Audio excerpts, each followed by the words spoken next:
22 साल की एक लड़की अस्पताल के बेड पर पड़ी हुई चीख रही है, दर्द से कराह रही है। उसके बगल में बैठी हुई है उसकी बेबस माँ, जो अपनी बच्ची को ढांढस तो बंधा रही है, लेकिन अंदर ही अंदर वो जानती है कि उसकी बिटिया किस दर्द से गुजर रही है। लखनऊ में 5 दिसंबर के दिन एक ऐसी वारदात को अंजाम दिया गया जिसे जिसने भी जाना और सुना उसके रोंगटे खड़े हो गए।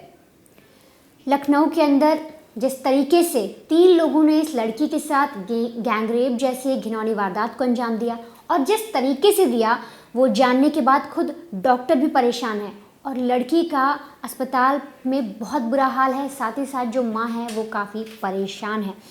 और इस पूरे केस की सबसे एक विडंबना देखिए कि इस पूरे केस में जो लड़की है वो एक एक्स पीसीएस ऑफिसर की बेटी है, और जो पुलिस है इस पूरे केस को दर्ज करने में पूरे 5 दिन लगा देती है। दरअसल 5 दिसंबर के दिन एक्स पीसीएस ऑफिसर की जो बेटी है वो केजीएमयू हॉस्पिटल जाती है।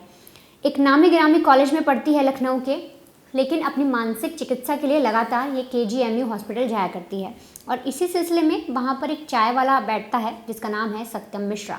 उसके साथ लड़की की जान पहचान हो जाती है, क्योंकि उससे रेगुलर वो जब भी अस्पताल जाती उससे चाय पीती उसकी टपरी पर, तो थोड़ी बहुत बातचीत हो गई।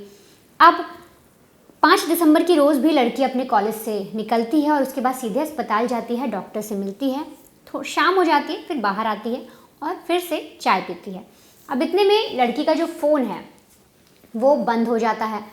ऐसे में जो लड़की है वो सत्यम से बोलती है कि भैया मेरा फ़ोन बंद हो गया, क्या कहीं पे चार्जिंग का स्लॉट होगा, क्या ये लग सकता है।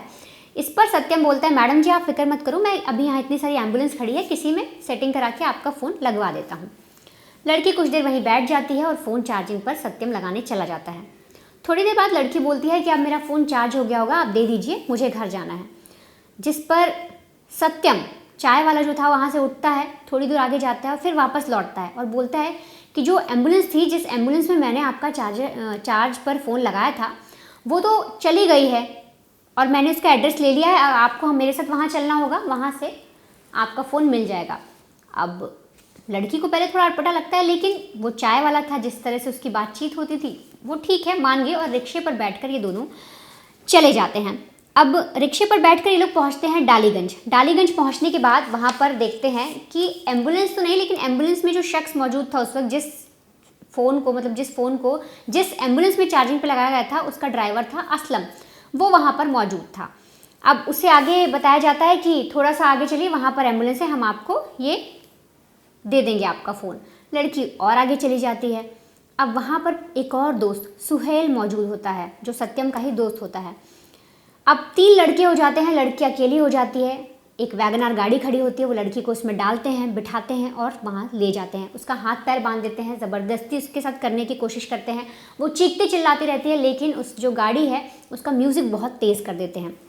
इतना ही नहीं, बाराबंकी से आगे साहिबाबाद पड़ता है, वहाँ पर जाके वो लोग पहुँचते हैं। एक रेस्टोरेंट में ले जाके लड़की को खाना खिलाते हैं, बोलते तुम्हें छोड़ दिया जाएगा।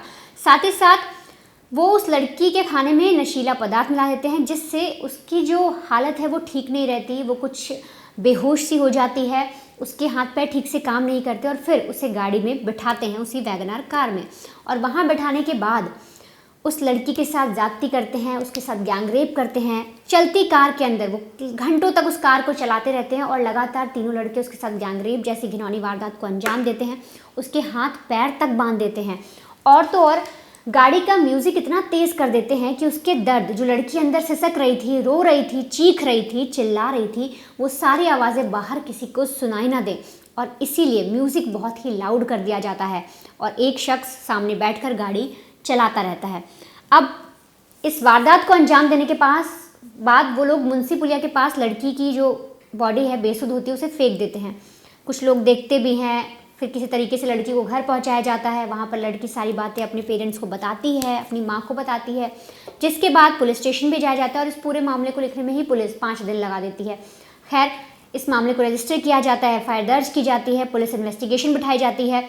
तब जाकर जो तीनों आरोपी हैं, यानी सत्यम मिश्रा, सुहेल और असलम, जो एम्बुलेंस का ड्राइवर था, ये तीनों पुलिस की हिरासत में आ जाते हैं। अभी आप जो स्क्रीन पर देख रहे हैं ये तीनों वही हैं जिन्हें पुलिस ने अरेस्ट किया है और ये तीनों आरोपी हैं उस लड़की के साथ इतनी घिनौनी वारदात को अंजाम देने के लिए।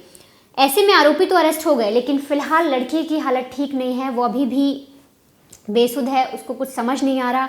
उसकी माँ की हालत भी ख़राब है, वो अपनी बेटी को किसी तरीके से समझा बुझा रही हैं, लेकिन वो खुद जानते हैं कि उनकी बेटी इस वक्त किस मंजर से गुजर रही है, किस दर्द से गुजर रही है। लेकिन फिर भी वो माँ पूरा साथ दे रही है अपनी बेटी का और अपनी बेटी को ठीक करने की कोशिश में लगी हुई है।